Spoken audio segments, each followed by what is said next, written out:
Halo semuanya, kita posisi masih di Magelang Kota.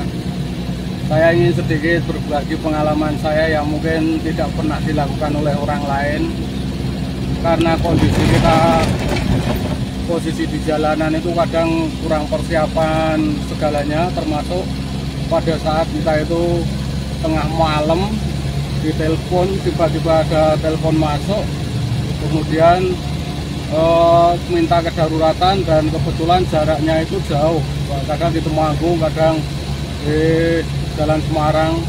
Posisi kita waktu itu tidak pegang uang serupiah pun, kita langsung berangkat tanpa mikir apapun. Yang jelas posisi asal bensin mobil ada, kita itu kedaruratan jam 1 malam, jam 3 malam, ataupun jam berapapun lah, kita tidak pegang uang sama sekali. Kita kok langsung berangkat menuju lokasi dan tidak pernah mikir apapun, pokoknya asal kita sampai lokasi gitu aja. Yang jelas untuk masalah makanan, kita kan persediaan mentahan juga ada, yang matang juga ada, untuk masak sendiri di jalanan juga ada. Tapi untuk kebiasaan seperti ini jangan ditiru oleh orang yang selain bengkel dan selain daruratan seperti kita, karena ini sebenarnya sangat berbahaya untuk Anda semua. Tapi karena posisi saya dari motor itu juga karena posisi seperti itu, karena keadaan. Jadi kebetulan kita kan tidak pegang uang itu juga sering sekali, antara pegang dan tidaknya itu sering tidak pegang uang. Jadi untuk saat kita menuju ke lokasi, walaupun jaraknya puluhan kilo, bahkan mungkin pulang pergi sampai ratusan kilo, seperti di daerah Temanggung, Paraan, Semarang, itu kan butuh waktu lama, dan kita itu dalam perjalanan serupiah pun kita itu tidak pegang uang. Itu bukan cuma biasa, sering sekali. Terus masalah kehabisan bensin di jalan, orang mengkerep mas, saking kerepnya kurep dia ngerti.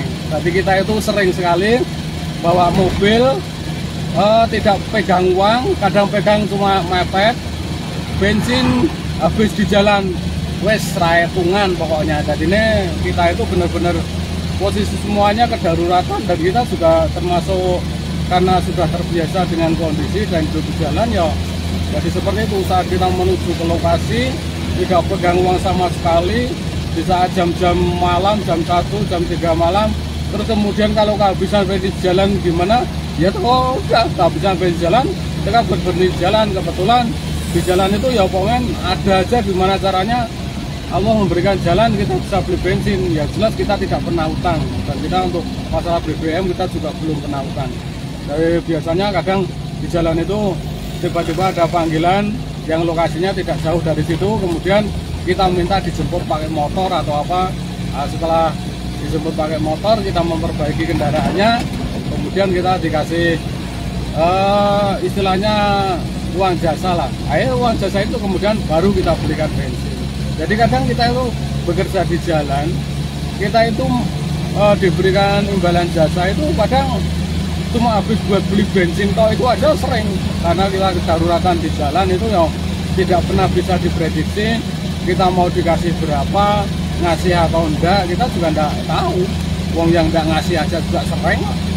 Kemudian yang ngasih selain uang juga sering. Jadi para pedagang-pedagang sayuran, pedagang buah, pedagang snack, atau bahkan pedagang pakaian pun juga pernah dari posisi mobilnya mogok di jalan, mereka terus terang uangnya sudah habis buat pulaan, kemudian jasanya kita dikasih barang, barter itu istilahnya.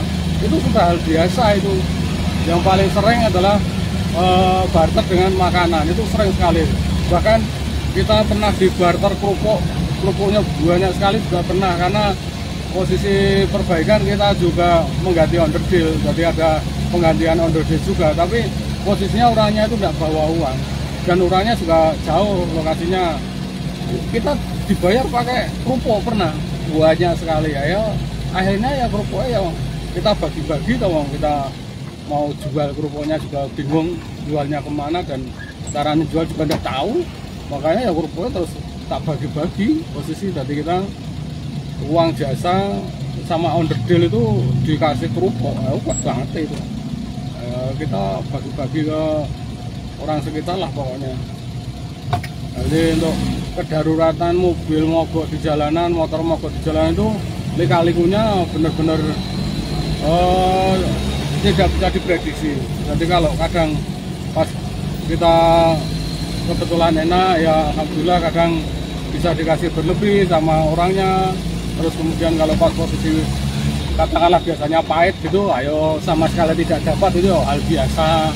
Kemudian kita dapatnya cuma dijoli dengan makanan, itu juga biasa. Dijoli sandal juga pernah, bakul sandal,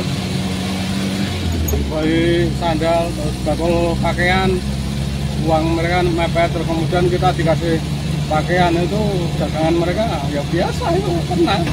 Jadi kita sudah tidak kaget dengan situasi kedaruratan di jalan itu seperti itu. Tapi orang yang berkendara di jalan itu ternyata juga banyak sekali yang bawa mobil atau kendaraan tapi tidak pegang uang sama sekali. Kalau mungkin ATM pegang, uang cash nggak pegang, itu mungkin masih bisa. Tapi kadang mereka mungkin ATM tidak bawa, uang cash juga tidak bawa, mobilnya rusak di jalan atau motornya rusak di jalan, kemudian memanggil kita. Dan sebelum pengerjaan pun kadang ada yang orangnya memang terus terang kepada kita, mohon maaf sekali mas, saya mau minta bantuan, ini mobil saya rusak gini-gini, tapi mohon maaf sekali saya tidak pegang uang sama sekali, sudah buat habis kulaan barangnya, itu sering sekali ya, itu bukan hal yang satu dua, itu sering. Jadi untuk kedaruratan di jalan itu lika-likunya memang sangat banyak sekali.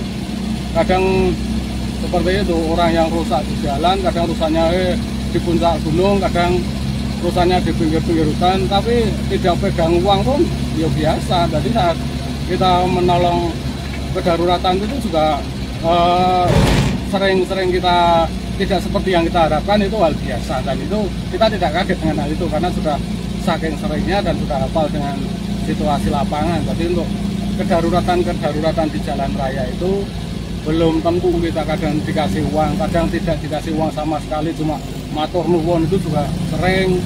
Terus kemudian kita dikasih dagangan mereka, itu juga sering. Jadi namanya kedaruratan itu ya kadang ya enak, kadang ya pahit, kadang ya malah tombo, itu hal biasa seperti itu.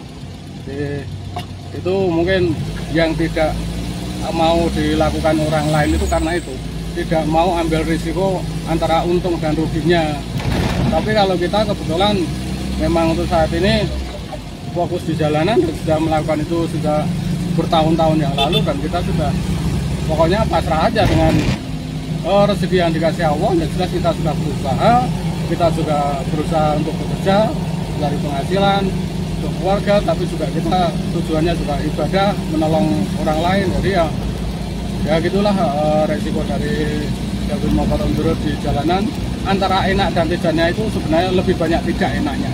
Makanya jarang orang yang mau menjadi bengkel on the road, itu tidak mau, karena kalau dihitung secara material banyak sekali ruginya daripada untungnya. Tapi kalau kita tidak seperti itu, kita tidak punya penghasilan tetap sebulan. Seandainya kita pegawai negeri ataupun kita pegawai swasta yang punya penghasilan per bulan tetap, ya nggak mungkin kita berada di jalanan seperti ini menjadi bengkel on the road. Oke, itu aja informasinya. Ini ada telepon, kita angkat dulu teleponnya.